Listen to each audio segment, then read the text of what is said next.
Vamos seguir aí, por favor, meus amados. Nós estamos estudando a vida de Abraão. Pode passar. Vamos ler esse texto de Gênesis 12, de 1 a 3. Eu vou pedir que alguém apague a luz aqui, por gentileza. Obrigado. Nós vamos fazer uma breve revisão do que a gente viu a semana passada e vamos avançar um pouco mais.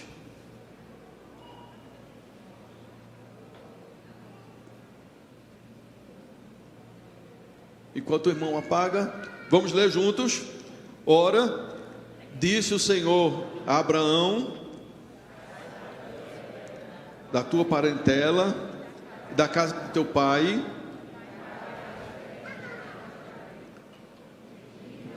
uma grande nação, e te abençoarei. Sê tu uma bênção. Abençoarei os que te abençoarem, e amaldiçoarei os que te amaldiçoarem. Em ti serão benditas todas as famílias da terra. Pode seguir, por gentileza. No início do versículo 1, nós temos aí a afirmação de Deus chamando Abraão, falando com Abraão. Disse o Senhor a Abraão. Meus amados, Deus aparece a Abraão pelo menos 8 vezes, e nós já vimos essas 8 vezes. O chamado de Abraão em Gênesis 12, de 1 a 3, também em Gênesis 12, 7, pode seguir. A terceira vez que Deus aparece a Abraão em Gênesis 13, de 14 a 17, a aliança de Deus com Abraão, e Deus manda ele olhar para todas as direções. A quarta vez que Deus aparece a Abraão em Gênesis 15, de 1 a 21, a visão da aliança. A sexta vez Deus aparece a Abraão prometendo um filho, em Gênesis 18, de 1 a 15. A sétima vez, quando Abraão intercede por Sodoma e Gomorra, Gênesis 18, 16 a 33.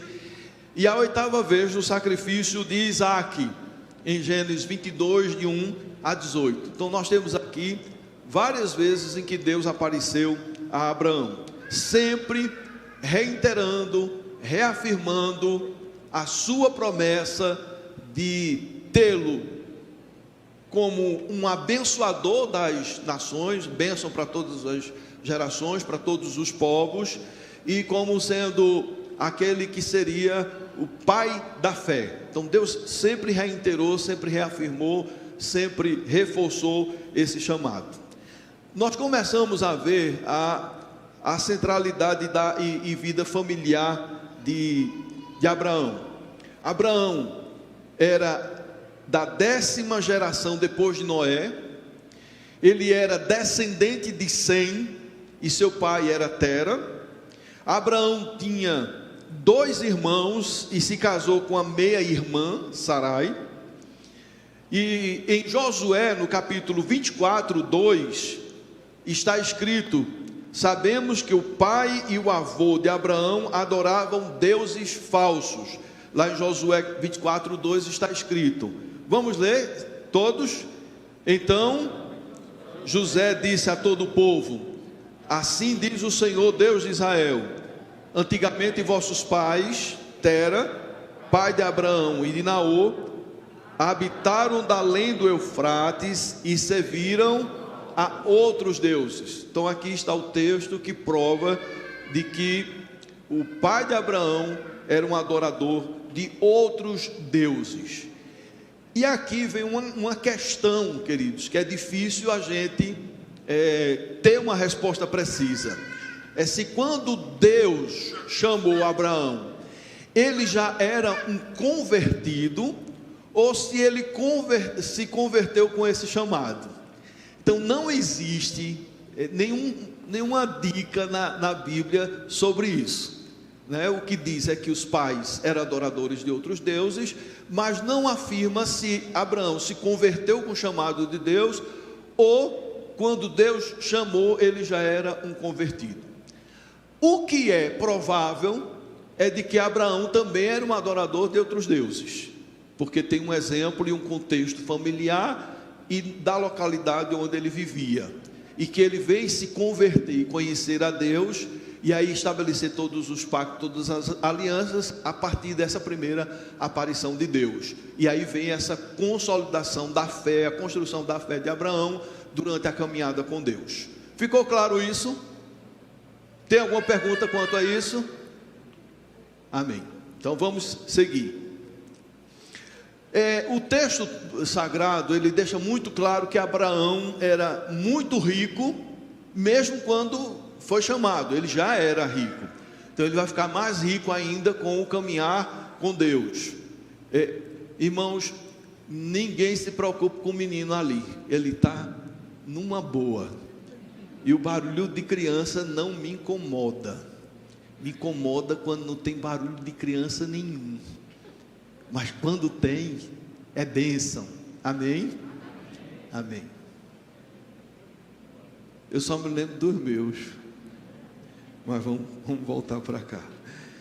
Em Gênesis 12:5 diz o texto sagrado, vamos ler? Tomou, pois, Abraão e Sarai, sua mulher, e Aló, filho de seu irmão, e todos os bens que haviam adquirido, que lhes nasceram em Harã, e saíram para ir à terra de Canaã, e a terra de Canaã chegaram. Esse versículo, queridos, indica que Abraão, ele tinha muitos bens quando partiu de Harã, mostrando que ele era um homem próspero. Veja, ele diz assim: todos os bens que havia adquirido, e as pessoas que nasceram em Harã. Então ele era provavelmente um comerciante muito bem sucedido, e prosperou mais ainda. Em Gênesis 13:2, vamos ler o que está escrito juntos. Abraão era muito rico, possuía gado, prata e ouro. E esse é um dos versículos mais diretos que indica a riqueza de Abraão em termos de gado, prata e ouro. Eu lembro que eu fiz uma observação em relação a essa temática da prosperidade.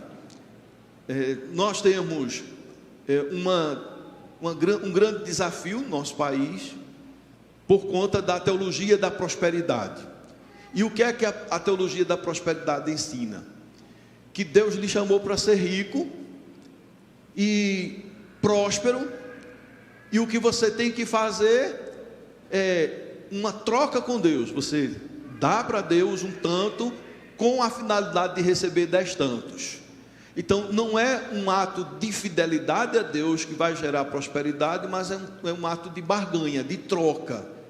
Esse é o problema da teologia da prosperidade, é que acentua o amor ao dinheiro.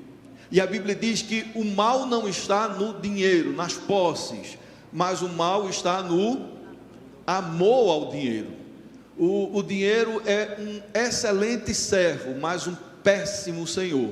Então, quando um homem ele deixa que o dinheiro se torne o seu senhor, isso e configura idolatria.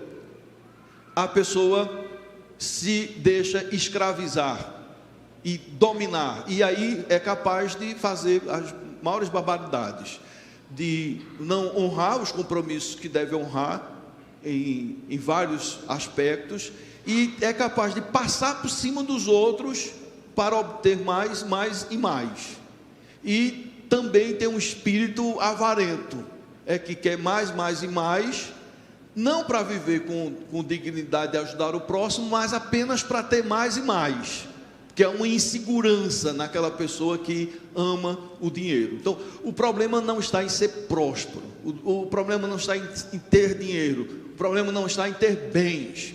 Deus concedeu isso a Abraão, e Deus disse que ia abençoar as gerações com a sua bênção, ou seja, a bênção de Deus também inclui a prosperidade material. Amém, irmãos?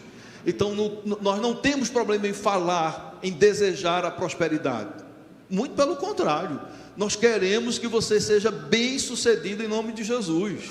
É Deus quem quer que você seja bem-sucedido, que você prospere, que você cresça, com duas finalidades estabelecidas na própria palavra: viver com dignidade. Amém, queridos? É ruim você depender da saúde pública.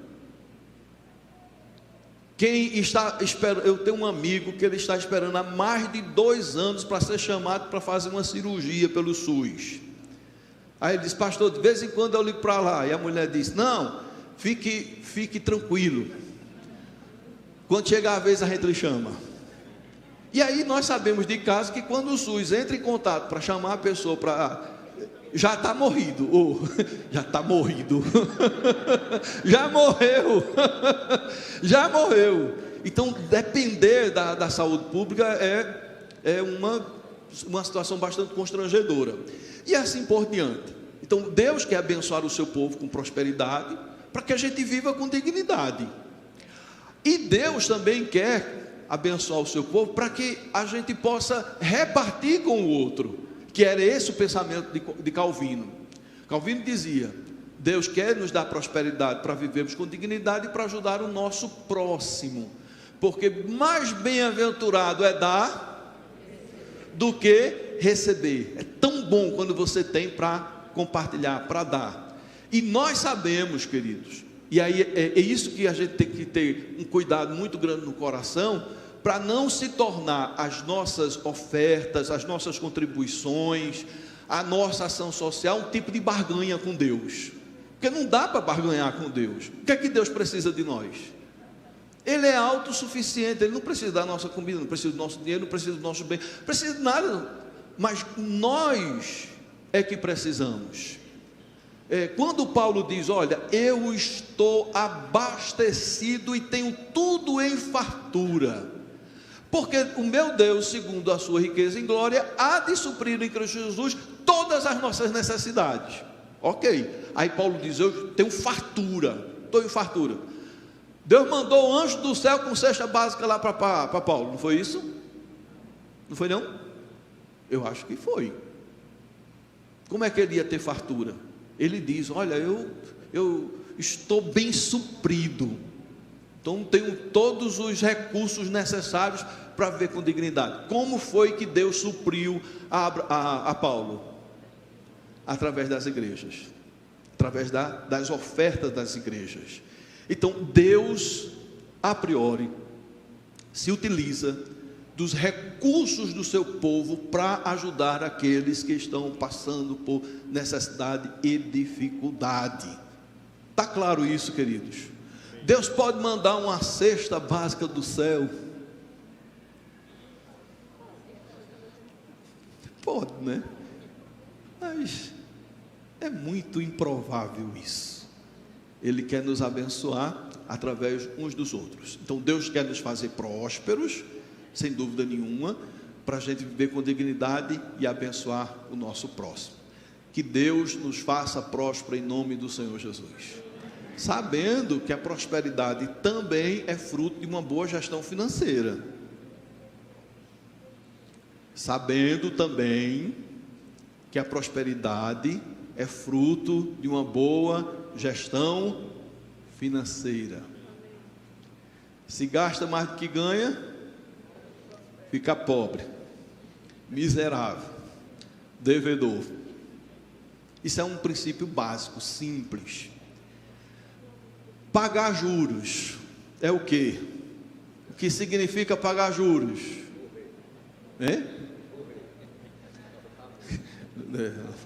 Eu não vou dizer o que ele disse aqui não, o Rogério foi cruel.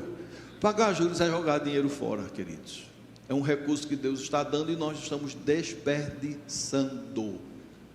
Se você tem em dinheiro, se você tem o dinheiro, você pode barganhar e economizar bastante e prosperar. Eu vou dar só um exemplo aqui. Nessa nossa obra, a gente pediu para fazer um orçamento na fachada. O primeiro orçamento foi R$385 mil, em 16 vezes. Alguém faça a conta aí, por favor. 380 dividido por 16. Alguém bom de geografia, faça a conta aí. Me ajudem. Quanto? 24 mil arredondados. Então veja só, seriam 16 parcelas de 24 mil. Tá bom? Tá não? Tá legal, 24 mil para uma igreja desse porte dá para pagar, não dá não? Um pouco de sacrifício dá. Aí a gente diz, não, é à vista. Aí à vista já é. Aí cai para 280. Para resumir, a gente pagou 249. E ainda com a garantia de 12 anos. Vai pagar os 16 e 24? Dá 385 mil. Irmãos, isso é uma coisa simples. É por isso que alguém diz, quem tem dinheiro ganha dinheiro. Porque dinheiro gera dinheiro. Então Deus quer nos fazer próspero, né? E eu espero sinceramente que os jovens daqui possam aprender, ter uma boa educação financeira para lidar corretamente com o dinheiro, porque 57% dos casamentos estão sendo destruídos por questões financeiras. Quando há endividamento, há conflitos. E às vezes, queridos, aqui vem um conselho pastoral. Meu querido irmão, você pode estar vivendo a pior situação financeira possível. Eu quero dizer que Deus te dê a graça de você superar isso, de vencer esses desafios, de vencer essa situação, e você tenha prosperidade em nome de Jesus. Tenha com o que viver, com dignidade e ainda ajudar o próximo. Agora, divida com a esposa a situação adversa que você está vivendo. Eu tenho escutado muita gente pedindo exatamente pelas finanças. Geralmente a gente escuta, quando a gente abre para as pessoas pedirem, fazer o seu pedido de oração, não, pelas finanças, pelo trabalho. Então, se está apertado, divida com a esposa e com os filhos. Eu tive uma experiência muito gratificante quanto a isso. Eu estava construindo a nossa casa, e eu disse para a Aninha, se prepare para comer cuscuz com ovo durante muito tempo. E os meninos escutaram. Disse, mas pai, o senhor está apertado? A gente está investindo aqui na casa. Aí Rafinha, o mais novo, ele está aqui, o sujeito? Tá não. Eu dava uma mesada a eles. Rafinha disse, ô pai, o senhor não está apertado? Estou, por causa da obra. Então faça o seguinte, dê só a metade da mesada. Irmãos, quando a gente compartilha com a família entende e participa.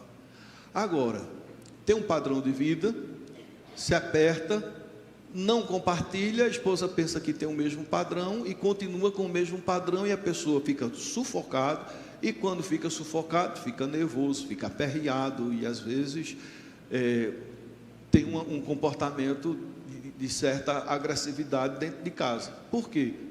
É um ponto que pode ser compartilhado, dividido. Amém, irmãos? Vamos usar de sabedoria? Deus te dê prosperidade em nome de Jesus. E sabe uma outra coisa? Lá no céu, o que Deus tem destinado, reservado para nós é o quê? É só prosperidade, é só bênção, é só fartura. Conta-se, aí é um conto, que um homem muito rico fez um pedido a Deus: Senhor, deixa eu levar as minhas posses para o céu. Aí depois de insistir muito, aí Deus deixou. Aí ele pegou tudo que ele tinha, transformou em ouro, para ficar mais, ficar possível de colocar no caixão. Aí transformou tudo em ouro. Aí morreu. Aí a família botou todo o ouro dentro do caixão junto com ele. Aí chega no céu. Aí entra com ouro. Aí São Pedro, que é isso? Disse, não, Deus deixou eu trazer a minha riqueza. Está aqui meu ouro todinho. Eu disse, Deus deixou? Deixou. Então entre. Aí quando ele entra com todo o ouro que ele construiu na terra, o que é que ele encontra? O ouro lá é pavimento de estrada. Pavimento de rua. Para onde nós vamos, querido, é plenitude, é fartura, é riqueza, é prosperidade. Mas aqui na terra existem situações, e a minha oração é que Deus lhe dê prosperidade. Abraão era um homem próspero, amém? Rico, que Deus te faça bem rico, mais e mais. Em Gênesis 14, alguma pergunta quanto a isso? Levanta a sua mão, por favor. Não sacanhe. Pastor João, por favor. Não, tá, o pastor Júnior está ali. Tem alguma pergunta, queridos? Amém. Então vamos seguir. Ninguém quer saber nada de dinheiro mais não. Pode seguir. Gênesis 24, 35. Gênesis 24, 35. Veja o que é que diz. Leamos. O Senhor grandemente abençoou o meu Senhor, e ele se tornou rico. Deu-lhes ovelhas e bois, prata e ouro, servos e serras, camelos e jumentos. Que Deus nos faça assim, em nome de Jesus. Abraão, queridos, pode seguir. Ele é ancestral dos hebreus, dos árabes, dos edonitas e de muitas outras tribos, como os midianitas. Abraão é o ancestral dos hebreus.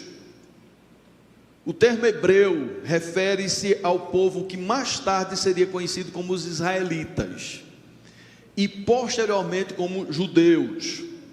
De acordo com a tradição bíblica, Abraão teve um filho chamado Isaque com sua esposa Sara. E Isaque teve 2 filhos. Quais foram os filhos de Isaque? Esaú e Jacó. De Jacó, o que é que nasceram? Os 12 patriarcas. Jacó, que mais tarde foi chamado de Israel, da onde veio o nome Israel, que a nação tomou. É o ancestral direto dos 12 filhos que se tornaram as 12 tribos de Israel. Os árabes. Abraão também é considerado patriarca dos árabes, através de seu filho Ismael. Ismael é filho de Abraão com quem? Na tradição islâmica, Ismael é reconhecido como um ancestral dos árabes, e sua descendência é ligada à formação de importantes tribos árabes. E os edonitas, que eles são descendentes de Esaú, o irmão de Jacó. Assim, Esaú é frequentemente referido na Bíblia como Edom. E os edonitas ocuparam a região ao sul de Israel, conhecida como Edom. Então, todas essas nações procedentes de Abraão. E muitas outras tribos, como os midianitas. Além de Isaque e Ismael, Abraão teve outros filhos com sua segunda esposa. Qual o nome da segunda esposa de Abraão? Quetura. Após a morte de Sara, um desses filhos foi chamado Midian, que se tornou o progenitor dos midianitas. Os midianitas são mencionados em várias partes da Bíblia, particularmente em interações com os israelitas. Aqui nós temos, só para vocês darem uma observada, um gráfico que mostra um pouco aí os descendentes de Abraão. Aí temos Agar, e Agar nós temos Ismael com os 12 filhos, os 12 príncipes. Com Sara, Abraão teve Isaque. Isaque casa com Rebeca e tem Esaú e Jacó. E aí vem a terceira mulher,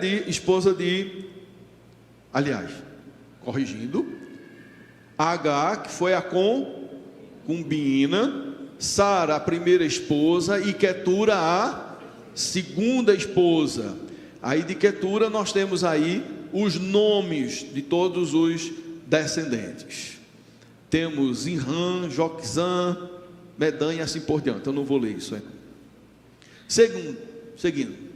Em resumo, Abraão é uma figura de imensa importância, não apenas em termos religiosos, mas também em termos genealógicos. Ele é visto como a raiz de várias nações e tribos, fazendo dele um ponto de conexão para múltiplos grupos étnicos e culturais. A narrativa sobre Abraão e seus descendentes é fundamental para entender a inter-relação, conflitos e aliança entre esses grupos ao longo da história bíblica. Aí vamos voltar um pouquinho para a questão do que está acontecendo lá com Israel. Israel está em guerra contra os palestinos. Falso ou verdade? Quem acha que é verdade, levantando as mãos? Várias pessoas levantaram a mão. Quem acha que é falso, levante a mão, por gentileza. Bom, vamos esclarecer isso. Israel não declarou guerra aos palestinos. Israel declarou guerra ao Hamas, que é um grupo que nasce dentro da Palestina, mas não é a Palestina, é um grupo terrorista que a única finalidade é destruir Israel. O que eles querem é destruir Israel. Eles existem em função disso. Então a guerra não é Israel e os palestinos, a guerra é Israel e o Hamas. Vocês devem ter visto aí esse desenvolvimento da guerra, cenas chocantes, né, de mulher sendo queimada viva, de crianças sendo mortas e decapitadas, de famílias sendo sequestradas. E eu vi um depoimento muito tocante de um pai. Ele diz: quando eu soube que nós fomos atacados, e eu soube que a minha filha morreu nesse ataque, eu dei graças a Deus. Eu dei graças a Deus, porque ela não foi sequestrada. Porque se ela tivesse sido sequestrada, aí sim seria um motivo de grande tristeza. Porque lá eles passam meses e anos com essas pessoas aprisionadas, sendo abusadas constantemente, sendo violentadas constantemente, só para humilhar mesmo, só para provocar indignação. Porque o que eles querem mesmo é que Israel ataque, e aí vem o efeito colateral, que é a morte e o assassinato também de pessoas inocentes, para que, numa tentativa de juntar o mundo árabe contra Israel, que é esse o propósito, que é essa a intenção. Então, irmãos, é uma coisa chocante, é uma coisa maligna. Eu estava escutando o pastor Augusto Nicodemos. Dá para soltar aí a palavra do pastor Augusto, que eu enviei para o tema. Enquanto eu falo aqui, vocês tentam achar, está lá no zap, né? E o pastor Augusto, na sua fala, deixa muito claro essa posição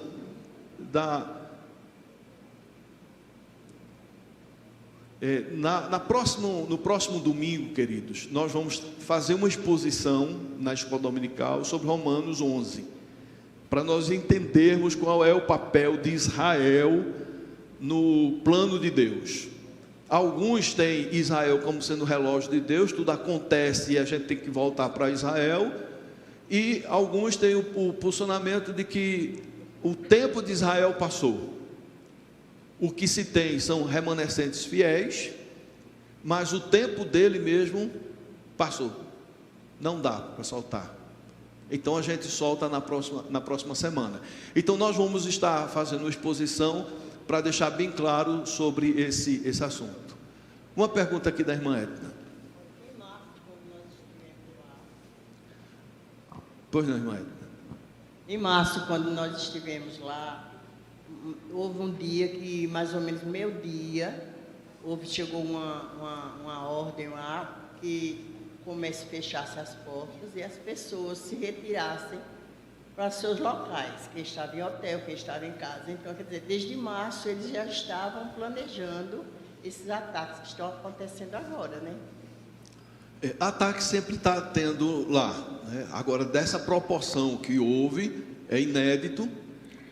Com certeza houve um suporte financeiro muito grande, porque fazer uma mobilização dessa se precisa de muito dinheiro, e a infraestrutura ela foi elevada, foi grande, então tem muita gente aí por trás.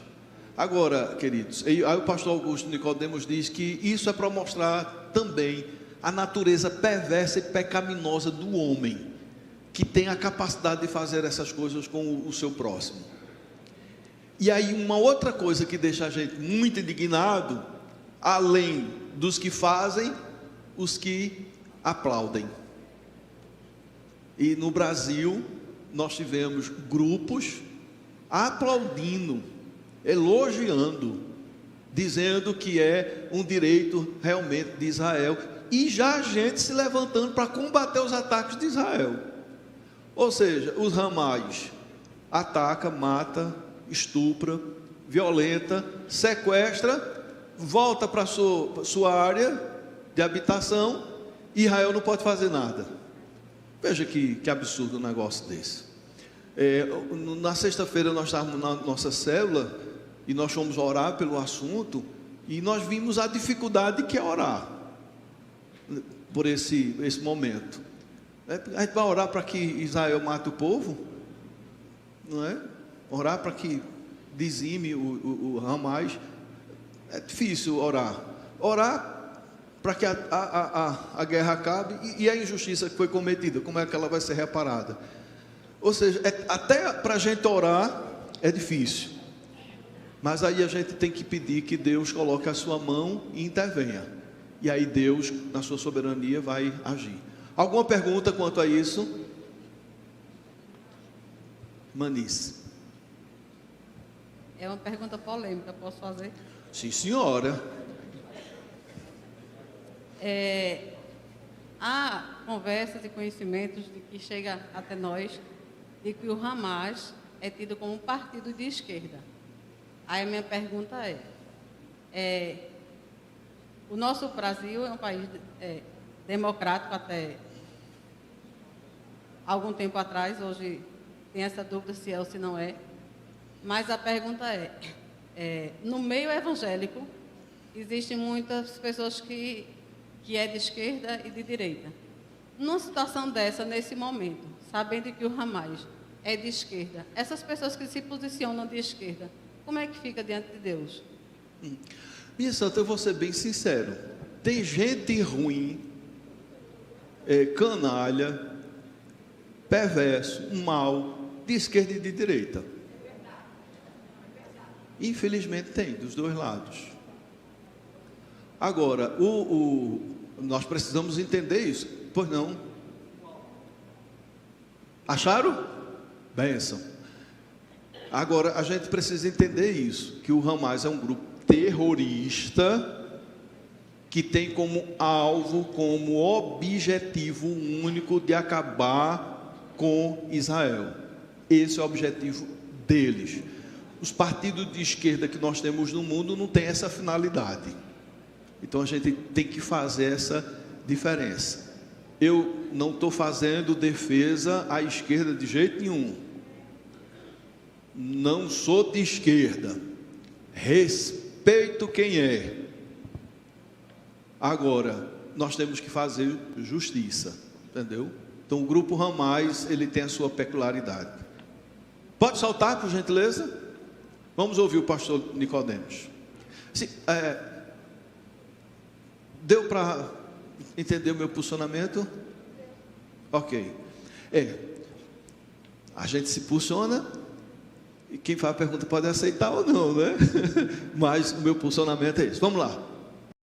Muita gente tem me procurado para saber minha opinião a respeito desse conflito que irrompeu há poucos dias ali no Oriente Médio, envolvendo a nação de Israel e o grupo terrorista Hamas. Pela primeira vez em muitos anos, Israel decretou estado de guerra com isso mostrando que a situação de fato é séria. Sempre tem havido problemas naquela área, mas parece que agora estamos diante de um conflito maior. E as pessoas estão me procurando, elas querem saber o que é que isso representa dentro do plano de Deus, dentro da escatologia bíblica. Eu vou dizer apenas alguns pontos a respeito disso. Primeiro ponto, toda guerra deve ser lamentada, nós devemos chorar pelos mortos, feridos, aqueles que perderam seus entes queridos, não importa de que lado seja. Segunda coisa, as guerras são inevitáveis, palavras do Senhor Jesus em Marcos capítulo 13 e nas versões correspondentes dos evangelhos sinóticos. É inevitável que essas coisas aconteçam, disse Jesus, se referindo a rumores de guerra e às guerras. O que é que ele queria dizer com isso? Que as guerras, elas não deixarão de existir, porque elas servem para mostrar para nós que nós somos incapazes de resolver os nossos problemas, que nós somos pecadores, nós somos corrompidos, que toda a nossa diplomacia, todos os nossos esforços, eles não conseguem resolver o problema fundamental por detrás de toda a guerra, que é a corrupção do coração humano. Um coração depravado, egoísta, violento, odioso, preconceituoso, que não consegue perdoar, não consegue conviver e se relacionar com quem pensa diferente. Em terceiro lugar, a nação de Israel não tem mais um papel a representar no plano da redenção, uma vez que esse papel se encerra quando Israel rejeita o Messias, Jesus Cristo, o entrega à cruz, e o próprio Jesus prenuncia que o reino de Deus seria tirado de entre eles e entregue a um povo que produziria os seus respectivos frutos. Não creio que isso que está acontecendo seja cumprimento de qualquer profecia bíblica, é uma guerra que se encaixa dentro das guerras que Jesus profetizou que haveriam de acontecer. E desde que Jesus falou isso, não parou de ter guerra no mundo. Temos também a guerra da Ucrânia. Então, eu não vejo nenhum sentido escatológico, teológico no que está acontecendo. Oremos pelos judeus, oremos pelos palestinos, oremos por aqueles que estão envolvidos, para que Deus use tudo isso para mostrar que nós não somos nada, que nós somos pecadores, que nós não conseguimos resolver os nossos problemas e que nós precisamos da solução final de Deus, a vinda do Senhor Jesus em glória para fazer justiça, para julgar os ímpios, abençoar aqueles que são seus e estabelecer o reinado de paz do Messias Jesus Cristo. Um grande abraço para todos, oremos pela paz de Israel e de todas as nações também. Irmãos, eu gostaria de aproveitar esse momento para a gente orar. Vamos levantar um clamor ao Senhor, porque somente Deus pode dar um bom termo a essa situação. Como Deus vai fazer, a gente não sabe, mas a gente sabe que Deus pode fazer. E com isso a gente vai estar encerrando por hoje. Eu acho que esse é um momento solene que deve levar a todos a uma reflexão e a intercessão, queridos. Há uma intercessão. O mundo todo está olhando para essa guerra. E algumas autoridades no assunto dizem que isso pode se ampliar. E não é querendo colocar medo em ninguém, mas a gente pode caminhar até para uma terceira guerra mundial. Não é descartada essa possibilidade, não.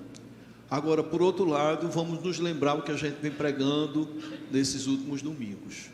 É Deus quem tem o controle de todas as coisas. A última palavra é Deus. Esse mundo não vai ser destruído com o dedo de um homem colocando uma bomba atômica, soltando essas bombas, de maneira nenhuma. É Deus quem vai fazer isso, mas Deus vai fazer na hora dele. Na hora dele, nós já sabemos qual é o final do mundo. Tudo isso aqui vai ser destruído com fogo. Tudo isso vai ser destruído com fogo. Só que, antes dessa destruição com fogo, Deus vai ressuscitar os mortos em Cristo. Os que estiverem vivos serão transformados e estarão para sempre com o Senhor na glória. Nós não iremos sofrer e sermos atingidos com essa destruição global. Louvado seja Deus. Mas o final não vai ser a destruição global. O final vai ser novos céus e nova terra, aonde habita a justiça e aonde nós estaremos para sempre com o Senhor. Devemos orar, devemos interceder, mas nunca inquietar o nosso coração, porque Deus está no controle da história. Vamos ficar em pé, vamos dar as mãos.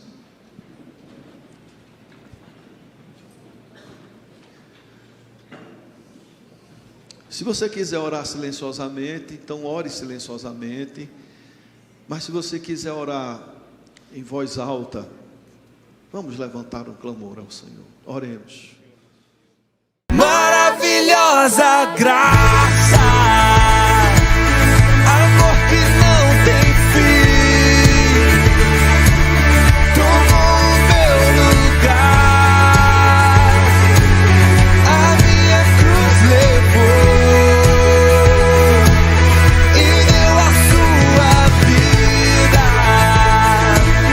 para me libertar.